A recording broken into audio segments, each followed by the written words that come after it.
지금 미국의 몰락이 시작되고 있다. 나는 브뤼셀에서 이 보고를 처음 접했을 때 믿을 수가 없었다. 관세와 제재로 세계를 통제하겠다는 트럼프의 도박이 예상 밖의 한 나라 앞에서 무너지고 있었다. 그는 경주에서 열릴 아시아 태평양 정상회의를 철회했고 오랜 동맹들조차 등을 돌렸다. 하지만 그가 모르는 것이 있었다. 전 세계의 AI 서버는 한국의 반도체 없이는 작동하지 않았고 미국의 거대 데이터 센터들은 한국의 전력망과 소재 기술에 의존하고 있었다. 이 거대한 흐름 앞에서 중국마저 고개를 숙이고 서울의 손을 내밀고 있었다. 그런데 트럼프는 오만하게 외쳤다. 3,500억 달러를 내라. 한국의 대답은 단 한마디였다. 아니요. 그 순간 세계는 묻기 시작했다. 누가 진짜 이 세상을 움직이고 있는가? 나는 클라우스 마이어, 유럽연합 국방전략 자문관이다. 30년 동안 나토의 균형, 러시아의 군비, 그리고 미국의 패권 구조를 분석해왔다. 그 오만함이 어떻게 제국을 무너뜨리는지 수없이 보아왔다. 이번에도 비슷할 거라 생각했다. 거대한 두 고래가 싸우면 새우등이 터지는 건 국제정치의 상식이니까. 그러나 이번에는 달랐다. 10월 7일 백악관에서 폭탄 같은 발표가 터졌다. 11월부터 중국산 제품에 100% 관세를 부과한다. 그리고 그는 한국 경주에서 예정된 APEC 회담 참석을 거부했다. 전 세계 검색어에는 제3차 세계대전이 올랐다. 워싱턴의 기자들, 런던의 분석가들, 베를린의 장관들까지 모두 같은 말을 했다. 이제 한국이 무너질 차례다. 하지만 이상했다. 서울은 조용했다. 비상회의도 긴급 성명도 없었다. 언론은 침묵했고 거리의 사람들은 평소처럼 출근했다. 그 고요함이 오히려 시장을 더 불안하게 만들었다. 폭풍전의 정적 같았다.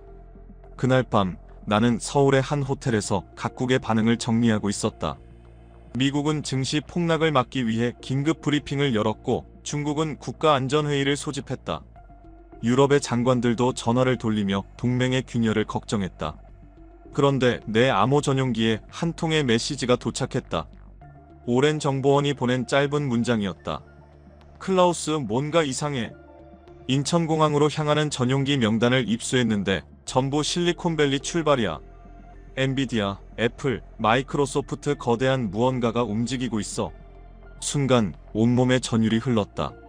세계가 트럼프의 입만 바라보고 있을 때 진짜 권력의 흐름, 돈과 기술의 방향은 이미 다른 곳을 향하고 있었다. 나는 깨달았다. 이번 전쟁은 총과 탱크의 전쟁이 아니었다. AI와 반도체, 그리고 신뢰를 가진 자의 싸움이었다. 나는 급히 노트북을 열고 항공 추적 시스템을 확인했다. 정보원의 말은 사실이었다. 샌프란시스코와 산호세를 떠난 수십 대의 전용기가 일제히 서울을 향하고 있었다. 우연이 아니었다. 트럼프가 APEC 회담을 거부하고 중국과 전면전을 선언한 그 시각, 미국의 가장 강력한 기업들이 한 나라로 몰려가고 있었던 것이다. 도대체 무슨 뜻인가? 내가 30년 동안 배워온 국제정치의 공식을 완전히 부정하는 광경이었다. 그날 밤 나는 거의 잠을 이루지 못했다. 실리콘밸리의 전용기들이 한 방향으로 향한다는 사실이 머릿속을 맴돌았다. 국방전략가로서 그 거대한 이동의 실체를 직접 확인하지 않으면 안 된다는 생각이 들었다. 나는 짐을 챙겨 인천행 항공편에 몸을 실었다. 기내에서 우연히 옆자리에 앉은 남자와 대화를 나누게 되었다. 그는 실리콘밸리의 벤처 캐피털리스트였고 노트북을 열어 수치를 계산하고 있었다. 혹시 이번에 회담에 참석하십니까? 내가 묻자 그는 고개를 들어 쓴웃음을 지었다. APEC요? 그건 정치인들의 일입니다. 우리는 생존하러 갑니다. 뜻밖의 말이었다. 생존이라니요? 그는 노트북 화면을 내 쪽으로 돌렸다. 엔비디아의 주가 그래프가 떠 있었다. 보이십니까? 시가총액 3조 달러짜리 제국입니다. 그런데 한국산 HBM 메모리가 없으면 내일 바로 멈춥니다. 트럼프는 그걸 모르지만 우리 업계 사람들은 다 알고 있습니다. 그래서 다들 가는 겁니다. 그의 말에는 절박함이 묻어 있었다. 그것은 단순한 출장이나 협상이 아니었다. 생존을 위한 탈출이었다. 비행기가 인천공항에 착륙했을 때 나는 내 눈을 의심했다. VIP 라운지 앞이 완전히 봉쇄되어 있었고 검은 양복 차림의 경호 인력들이 줄지어 있었다. 수십 대의 리무진이 대기 중이었다. 이건 보통의 방문이 아니었다. 나는 카메라를 꺼내 그쪽으로 다가갔다. 그때 낯익은 얼굴이 보였다. AI 반도체의 황제, 엔비디아의 젠슨 황이었다. 나는 본능적으로 물었다. 미스터 황, 트럼프 대통령이 APC를 거부한 이 시점에 왜 서울에 오신 겁니까? 그는 걸음을 멈추고 나를 바라보았다. 그 눈빛에는 확신이 있었다. 질문이 잘못됐습니다. 왜 왔느냐가 아니라 어떻게 안 올 수 있겠느냐가 맞습니다. AI의 심장이 여기서 뛰고 있으니까요. 그는 차에 올라탔고 나는 그 자리에 멍하니 서 있었다. AI의 심장이 여기서 뛴다? 그 한마디가 머릿속을 울렸다. 그때 내 휴대전화가 울렸다. 베이징의 정보원이었다. 클라우스, 지금 당장 확인해. 시진핑 주석이 북한 방문을 취소하고 한국으로 간다. 이건 엄청난 신호야. 숨이 막혔다. 중국의 최고 지도자가 오랜 혈맹을 제쳐두고 서울로 향한다는 것, 그것은 단순한 외교적 움직임이 아니었다. 나는 공항을 빠져나와 택시에 올랐다. 기사는 번역기로 나에게 물었다. 손님, 외국 기자세요? 요즘 외국 사람들이 많이 오네요. 나는 미소 지으며 대답했다. 그렇습니다. 그런데 서울이 너무 조용하네요. 트럼프가 저렇게 난리를 치는데. 그가 짧게 웃었다. 조용한 게 아닙니다, 손님. 자신 있는 겁니다. 우리가 뭘 갖고 있는지 이제 온 세상이 알게 됐으니까요. 그 말이 묘하게 가슴에 박혔다. 이 나라는 알고 있었다. 그리고 그 자신감이 세상을 흔들고 있었다. 호텔에 도착해 체크인을 마치자마자 정보망이 폭주하기 시작했다. 각국의 언론과 정보기관이 두 개의 행렬을 추적 중이라는 내용이었다. 하나는 동쪽에서 오는 시진핑의 행렬, 다른 하나는 태평양을 건너 서울로 향하는 실리콘밸리의 거물 1700명이었다. 나는 급히 참가자 명단을 펼쳐보았다. 그 첫 장을 보는 순간 숨이 멎었다. 애플, 마이크로소프트, 구글, 테슬라, 메타 미국 기술 산업의 심장이 통째로 움직이고 있었다. 나는 노트북을 열어 상황을 정리하기 시작했다. 화이트보드 대신 워드 문서 위에 두 개의 화살표를 그렸다. 하나는 베이징에서 서울로, 또 하나는 샌프란시스코에서 서울로 향했다. 그리고 그 두 화살표가 교차하는 지점에 서울이라 적었다. 그 순간 온몸에 전류가 흐르는 듯했다. 이건 내가 예측했던 미중 충돌이 아니었다. 워싱턴과 실리콘밸리가 다른 길을 걷고 있었고 베이징과 중나라이 역시 생존을 위해 따로 움직이고 있었다. 그리고 그들이 모두 향하는 곳은 단 하나, 서울이었다. 트럼프는 관세라는 낡은 무기로 세상을 흔들었지만 진짜 권력의 흐름, 돈과 기술은 이미 다른 방향으로 흘러가고 있었다. 나는 브뤼셀의 본부로 전화를 걸었다. 편집장, 내가 어제 보낸 보고서 제목을 바꿔야 합니다. 새우등이 터진다는 건 완전히 틀린 분석이었어요. 클라우스, 자네 서울 가더니 정신이 나갔나? 한국이 대체 뭐길래? 나는 단호하게 말했다. 편집장님, 지금 제 눈앞에서 미국과 중국이 동시에 무릎을 꿇고 있습니다. 한국이라는 나라 앞에서요. 30년 경력 동안 이런 장면은 처음입니다. 전화를 끊고 창밖을 내다보았다. 서울의 밤은 조용했지만 그 고요함은 공포가 아니라 확신이었다. 이 도시는 스스로 알고 있었다. 지금 이 정적 속에서 세계 질서가 새로 쓰이고 있다는 사실을. 다음 날 아침 놀라운 소식이 전해졌다. 한미 경영 라운드 테이블 취재 허가가 떨어진 것이다. 유럽연합 언론으로선 거의 불가능한 일이었다. 이 회담은 최고 등급의 비공개 행사로 통상 양국 정부가 승인한 언론사만 들어갈 수 있었다. 아마 전날 공항에서 젠슨 황에게 던진 내 질문이 누군가의 눈에 들어간 모양이었다. 회의장에 들어서는 순간 숨이 막혔다. 한쪽에는 삼성의 이재용 회장과 SK의 최태원 회장이, 맞은편에는 젠슨 황이 앉아 있었다. AI 산업의 황제와 반도체 제국의 주인들이 마주 앉은 장면이었다. 나는 공기의 무게를 느꼈다. 그 어떤 군사회담보다 팽팽한 긴장감이었다. 회의가 진행되는 동안 한국 측 인사들은 조금도 흔들리지 않았다. 그들의 표정에는 여유가 있었다. 반면 미국 측 인물들은 뭔가 간절한 얼굴이었다. 마치 계약을 따내려는 영업사원들 같았다. 30년 동안 국제회담을 다녔던 내 눈에는 권력의 축이 완전히 이동한 것이 보였다. 질의응답 시간이 되자 나는 손을 들었다. 사회자가 내 이름을 불렀고 나는 일어나 젠슨 황을 바라보며 물었다. 미스터 황, 지금 월가에서는 귀하의 회사가 정치적 리스크에 직면했다고 우려합니다. 트럼프 행정부의 무역전쟁으로 한국과의 공급망이 흔들리면 AI 혁명 자체가 붕괴될 수 있다는 전망도 나옵니다. 이에 대해 어떻게 생각하십니까? 순간 회의장은 정적에 휩싸였다. 기자들의 시선이 일제히 내게 쏠렸다. 너무 직설적이라는 눈빛도 느껴졌다. 잠시 침묵하던 젠슨 황이 천천히 자리에서 일어섰다. 그의 눈빛은 흔들림이 없었다. 좋은 질문입니다. 하지만 전제가 틀렸습니다. 그가 한 단어씩 뚜렷이 말했다. 리스크는 없습니다. 이것은 선택의 문제가 아니기 때문입니다. AI의 두뇌, 즉 GPU는 우리가 만듭니다. 그러나 그 두뇌의 기억을 불어넣는 심장, HBM은 오직 이곳 한국에서만 만들어집니다. 그는 말을 멈추었다가 더 단호한 어조로 이어갔다.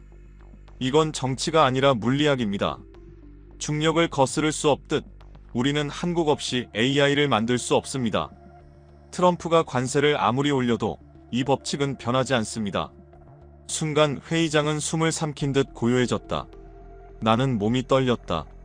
그의 말은 단순한 비즈니스 멘트가 아니었다.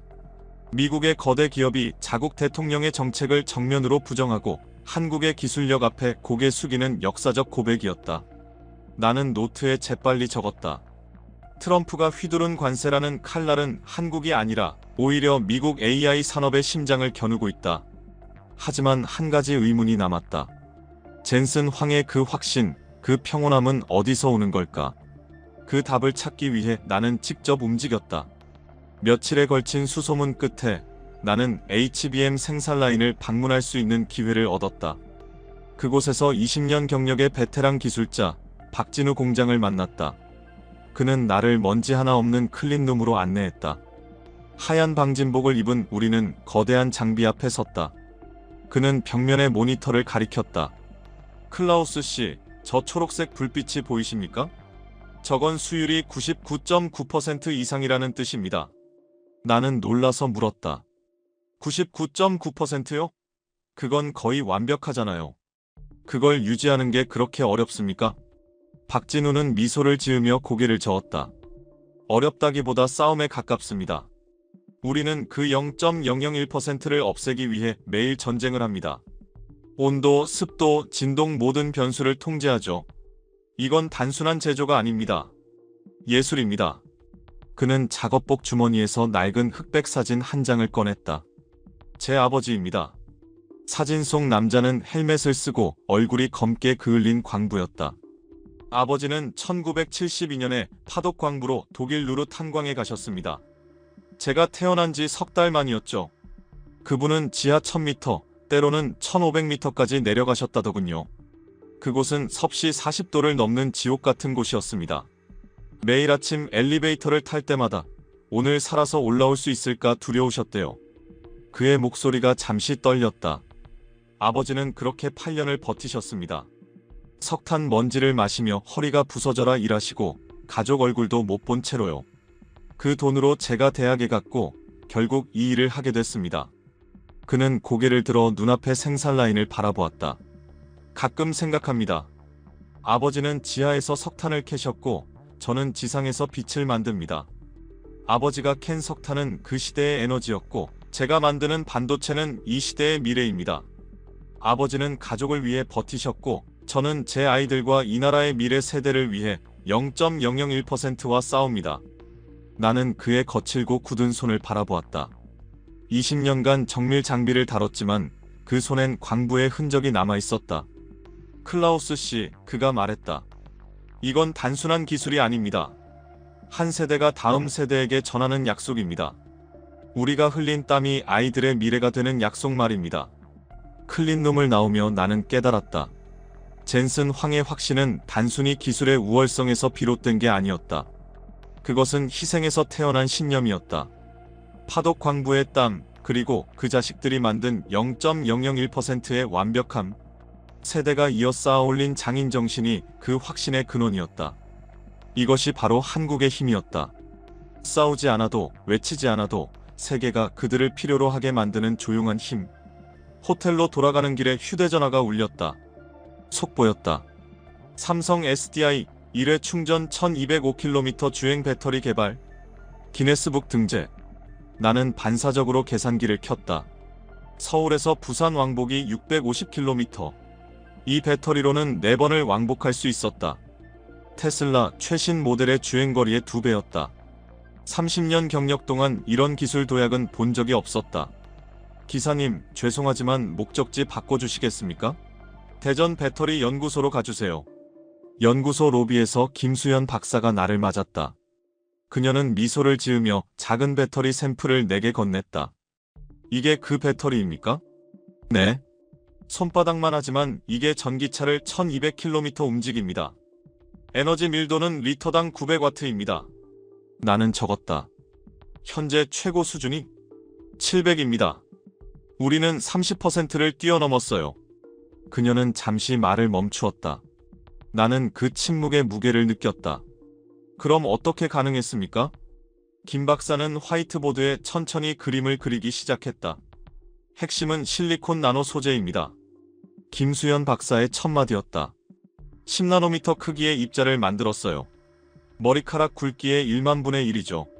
그 위에 1나노미터 두께의 보호막을 씌웠습니다. 1나노미터요?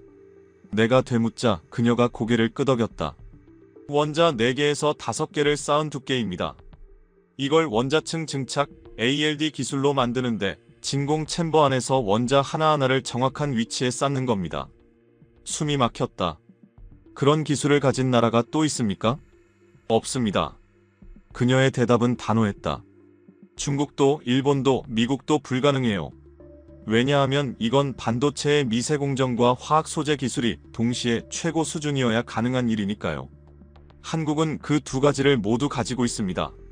그리고 그걸 융합할 수 있는 엔지니어들이 있죠. 나는 깨달았다. 이게 바로 답이었다. 한국이 반도체에서 쌓은 노하우가 이제 배터리로 그 다음 세대로 확장되고 있었다. 그럼 성능은 어떻습니까? 섭씨 150도에서도 안정적이고 영하 30도에서도 80%의 효율을 유지합니다. 테슬라 배터리는 저온에서 40%까지 떨어지죠.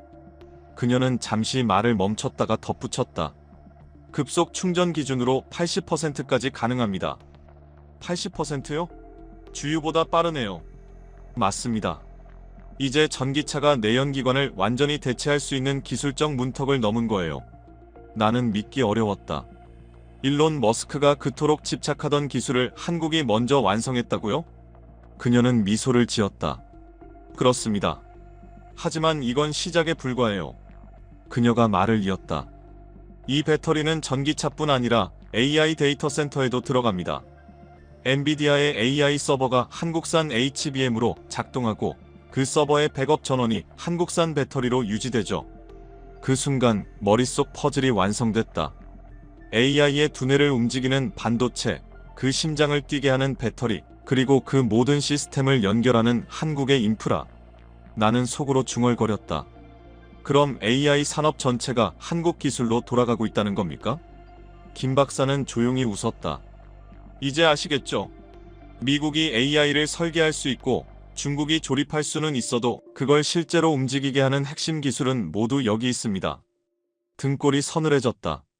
이건 단순한 기술 경쟁이 아니었다. 21세기 산업의 심장을 쥔 나라, 그게 한국이었다. 그런데 왜 이렇게 조용합니까? 내가 물었다. 트럼프는 세상을 뒤흔드는데 왜 한국은 아무 말도 하지 않죠? 김수현 박사는 창밖의 아침 하늘을 바라보며 대답했다. 클라우스 씨, 가장 강한 나라는 가장 시끄러운 나라가 아니라 가장 필요한 나라입니다. 세계가 우리 없이는 돌아갈 수 없다는 걸 알면 굳이 외칠 필요가 없어요. 나는 말문이 막혔다. 30년 동안 강대국의 오만함을 봐온 나였지만 이런 고요한 자신감은 처음이었다. 한국은 싸우지 않았다. 대신 세계가 스스로 그들에게 찾아오게 만들었다.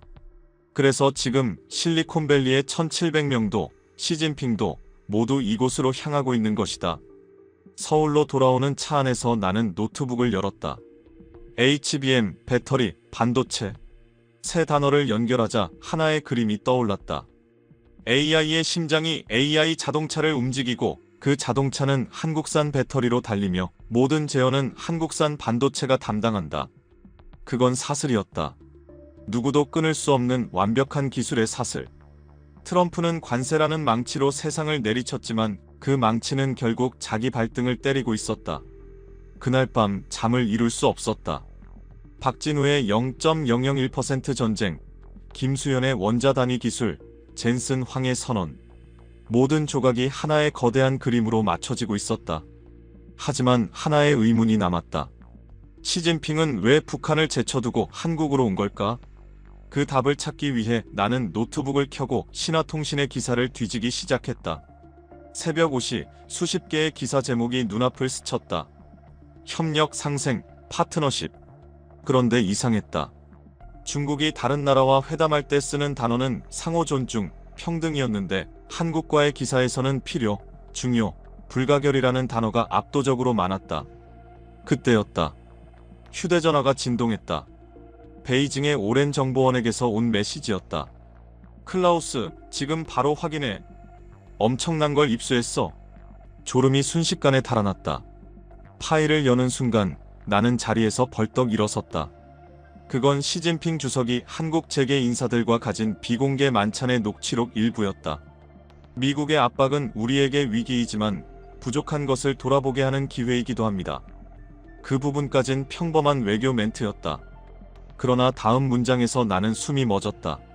솔직히 말씀드리겠습니다. 중국의 첨단 제조업은 여전히 한국의 소재, 부품, 장비 없이는 완성될 수 없습니다. 우리는 진정한 기술 자립을 위해 한국과의 협력이 절실합니다. 절실하다고 했다. 14억 인구를 이끄는 거대 국가의 최고 권력이 그런 단어를 사용했다. 나는 그 문장을 5번도 넘게 읽었다. 이건 외교 수사가 아니라 사실상의 고백이었다. 아니, 항복 선언에 가까웠다. 즉시 정보원에게 전화를 걸었다. 확실한 거야? 조작된 거 아니고? 그가 단호히 대답했다. 클라우스, 나도 처음엔 믿기지 않았어. 하지만 3개의 다른 경로로 교차 확인했어. 진짜야. 그제야 퍼즐이 맞춰졌다. 중국은 히토리로 미국을 흔들 수 있지만 정작 자국의 첨단 산업은 한국 없이 돌아가지 않았다. 히토류는 원자재일 뿐이다. 그 원자재를 생명력으로 바꾸는 기술, 그건 한국이 쥐고 있었다. 나는 중국의 기술 의존도를 분석하기 시작했다. 반도체 자급률 16%, 나머지 84%는 수입, 그중 절반 이상이 한국산이었다. 7나노 이하 첨단 공정에 필요한 극자외선 노광용 소재는 한국과 일본이 100% 장악 중이었다. 배터리 역시 마찬가지였다. 중국은 생산량 1위지만 김수현 박사가 보여준 원자층 증착 기술 같은 핵심 원천 기술은 없었다. 중국은 거대한 공장이었지만 그 공장을 움직이는 심장은 한국이었다. 잠시 후 정보원이 또 메시지를 보냈다. 클라우스, 더 흥미로운 거 들을래? 시진핑 수행원들이 다들 놀랐대. 그가 그렇게 낮은 자세를 보인 적이 없었다고. 특히 삼성 반도체 공장 시찰 중엔 직접 질문을 쏟아냈다더라. 마치 학생처럼. 나는 확신했다. 시진핑의 방안은 힘의 과시가 아니었다. 생존을 위한 필사적 구애였다. 트럼프가 중국을 압박하면 할수록 중국은 한국에 더 매달릴 수밖에 없는 역설적인 상황. 미국이 중국의 목을 조르고 있었지만 중국이 숨쉬기 위해 찾아간 곳은 미국의 동맹 한국이었다. 나는 노트북을 켜고 보고서를 타이핑했다.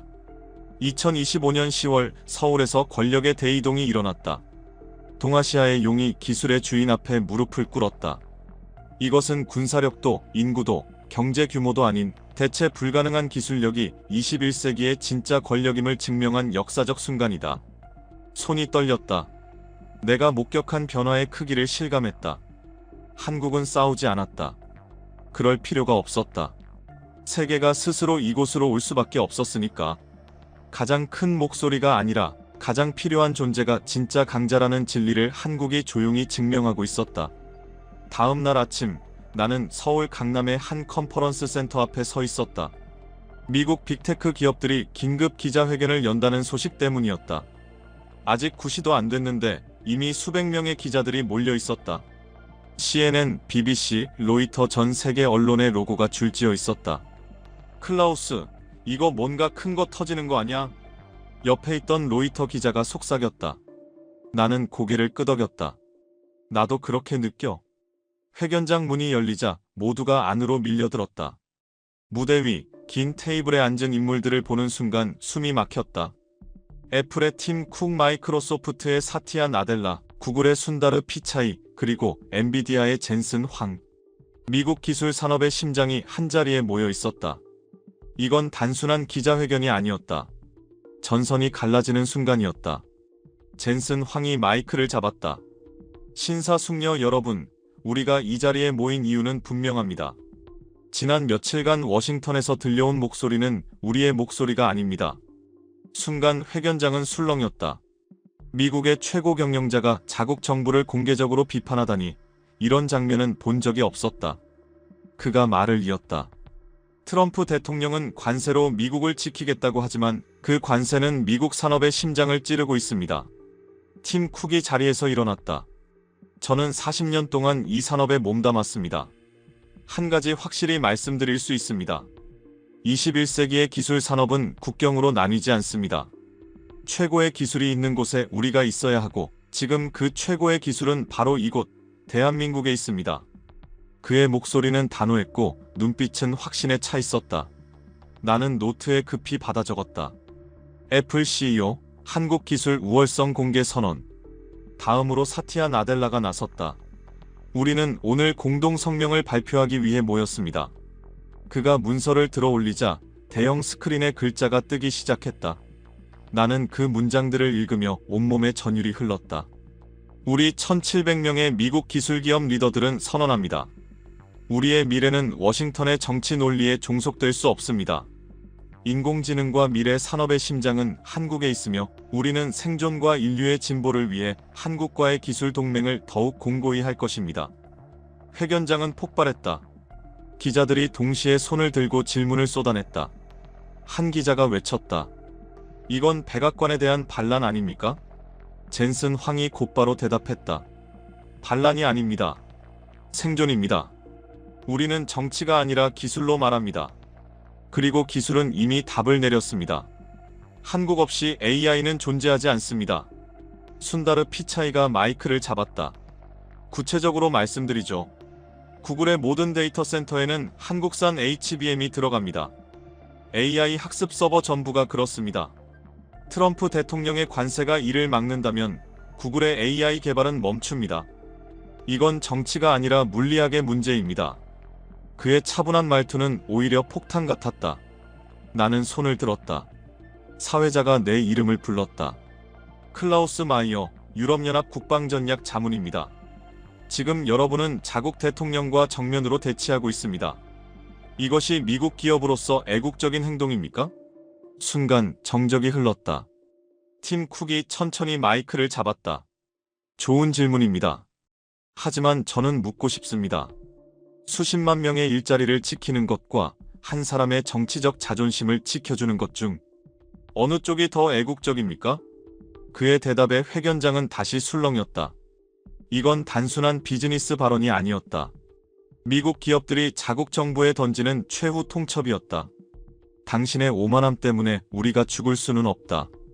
젠슨 황이 마지막 발언을 이어갔다. 트럼프 대통령은 메이크 아메리카 그레이트 어게인을 외칩니다. 하지만 우리는 다르게 말합니다. 진정한 위대함은 메이크 AI 위드 코리아에서 시작됩니다. 이것이 우리의 선택이며 미래로 가는 유일한 길입니다. 회견이 끝나자 로비는 혼란스러웠다. 기자들은 전화를 붙잡고 흥분한 목소리로 외쳤다. 이건 역사적 사건이야. 실리콘밸리가 백악관을 버렸어. 나는 조용히 벤치에 앉았다.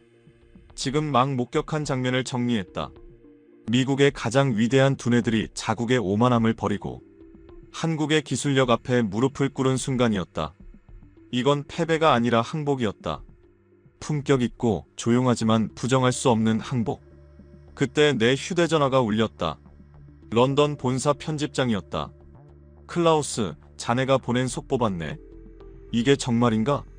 나는 단호히 대답했다. 편집장님, 저는 지금 역사의 전환점을 보고 있습니다. 트럼프는 끝났어요. 그의 가장 강력한 무기였던 실리콘밸리가 그를 버렸습니다. 이제 남은 건 텅 빈 백악관뿐입니다. 전화를 끊고 창밖을 바라보았다. 서울의 하늘은 청명했고 거리는 평화로웠다. 하지만 나는 알 수 있었다. 이 조용한 도시가 지금 세계 권력의 지도를 바꾸고 있다는 것을. 트럼프는 관세라는 낡은 무기로 세상을 위협했지만 돈과 기술, 그리고 미래는 모두 이곳, 한국으로 흘러들고 있었다. 그리고 이제 미국의 가장 뛰어난 두뇌들조차 그 사실을 인정했다. 실리콘밸리의 공동성명이 발표된 후 나는 호텔로 돌아왔다. 밤 10시를 넘긴 시각, 오늘 목격한 장면들을 정리하느라 정신이 없었다. 그때였다. 휴대폰에 긴급 속보가 떴다. 대한민국 이재명 대통령 긴급 대국민 담화 예정. 나는 즉시 TV를 켰다. 한국의 모든 방송국이 청와대를 생중계하고 있었다. 화면에 나타난 대통령의 표정은 단호했고 목소리에는 분노가 담겨 있었다. 국민 여러분, 그리고 전 세계 시청자 여러분. 저는 오늘 대한민국 대통령으로서 명확히 말씀드리고자 합니다. 그가 책상 위에 놓인 서류를 들어 올렸다. 이것은 미국 정부가 우리에게 보낸 공식 문서입니다. 3,500억 달러를 투자하라.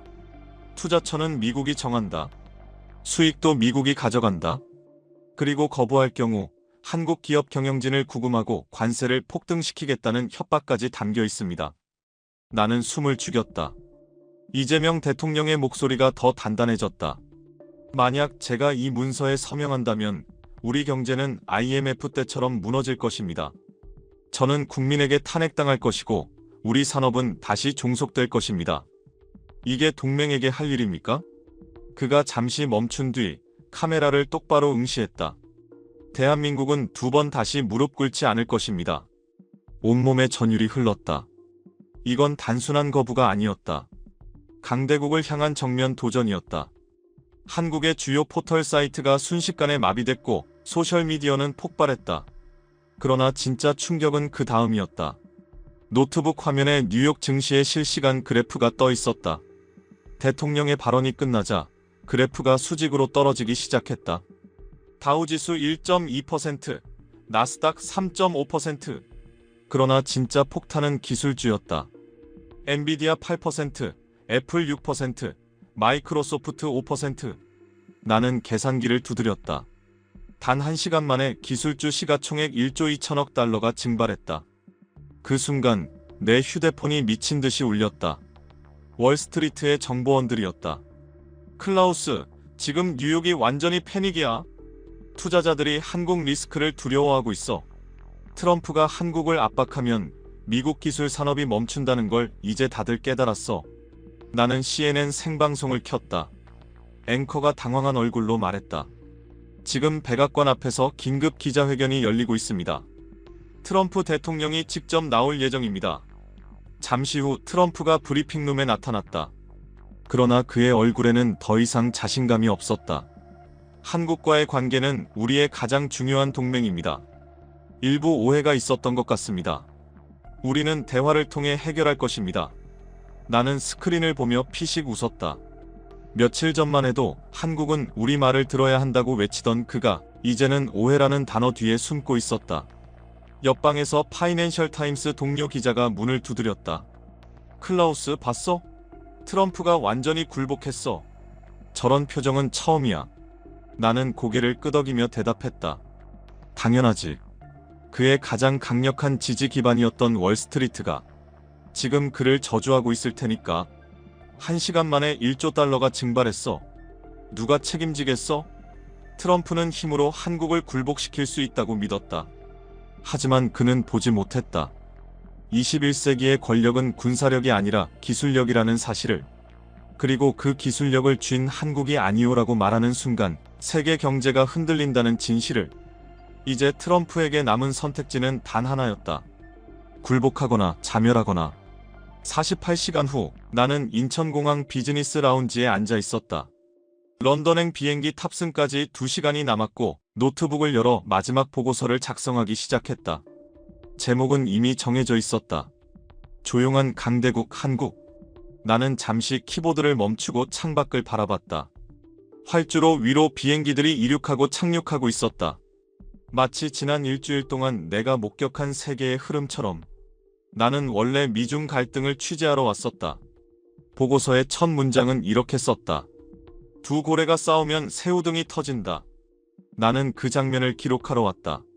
하지만 내가 착각했다. 이곳에서 벌어진 일은 고래 싸움이 아니었다. 두 마리의 고래가 동시에 숨을 쉬기 위해 한 방향으로 헤엄쳐온 이야기였다. 그리고 그곳이 바로 대한민국이었다. 나는 손을 멈추고 지난 일주일을 되돌아봤다. 백악관에서 터진 트럼프의 폭탄 선언, 서울의 이상한 침묵, 인천공항에 몰려든 실리콘밸리의 전용기들, 그리고 동쪽에서 밀려온 시진핑의 행렬. 혼란스럽던 조각들이 하나의 완벽한 그림으로 맞춰지고 있었다. 트럼프 대통령은 관세라는 무기를 휘둘렀다. 그는 100% 관세로 중국을 굴복시킬 수 있다고 믿었다. 하지만 그는 몰랐다. 중국을 무릎 꿇리는 순간 미국도 함께 무릎을 꿇게 된다는 사실을.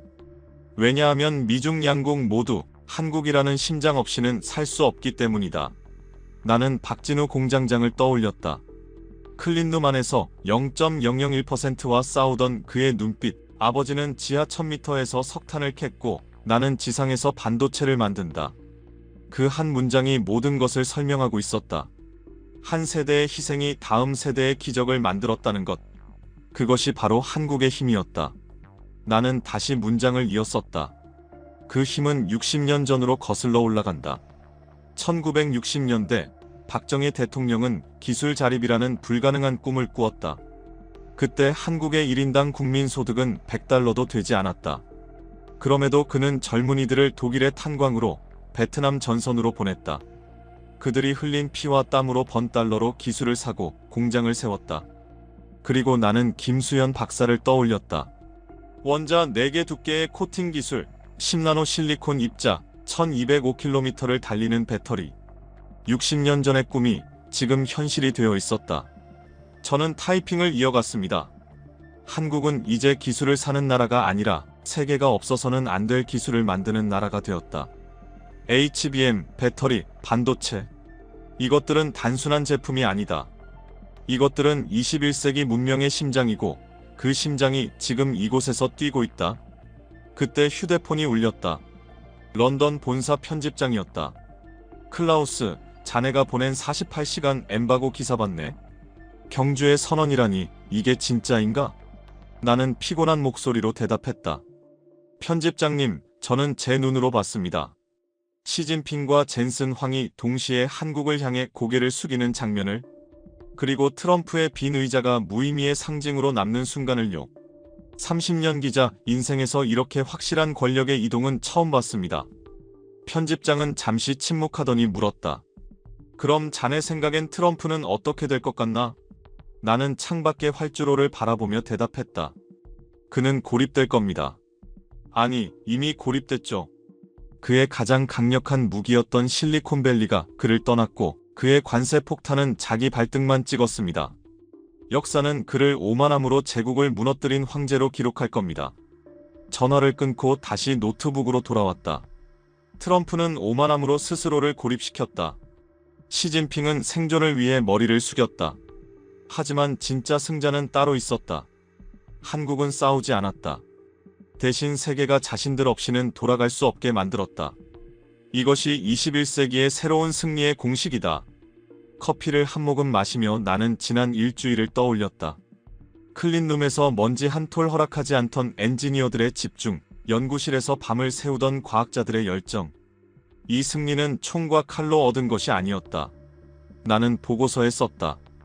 이것은 보이지 않는 곳에서 0.001%와 싸운 장인들의 끈기, 불가능을 가능으로 만든 과학자들의 집념, 그리고 그 모든 것을 가능하게 한 아버지 세대의 희생이다.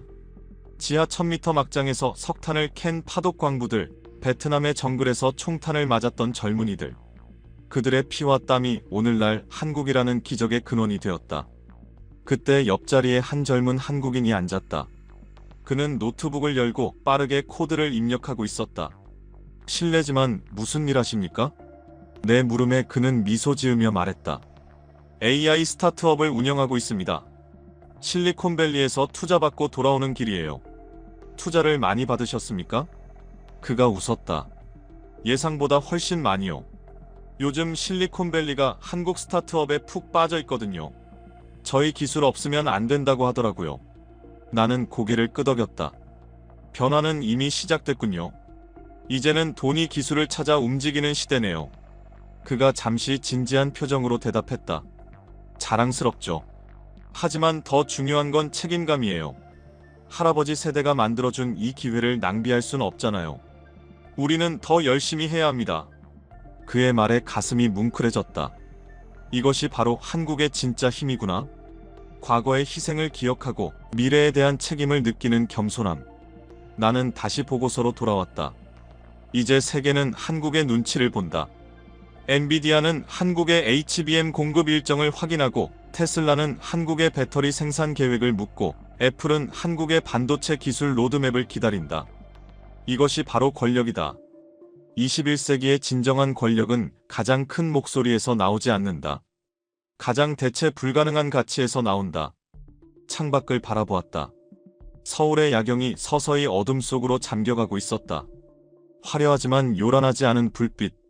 마치 한국 그 자체였다. 트럼프는 역사의 무대에서 퇴장하겠지만 한국의 기술자들이 밝힌 저 불빛들은 인류의 미래를 이끌 것이다. 21세기의 진정한 패권은 소리치지 않는 곳에서 태어난다. 그리고 그 조용하고 위대한 강대국은 지금 이곳 대한민국에서 시작되고 있다. 나는 보고서를 저장하고 노트북을 덮었다. 게이트로 향하며 생각했다.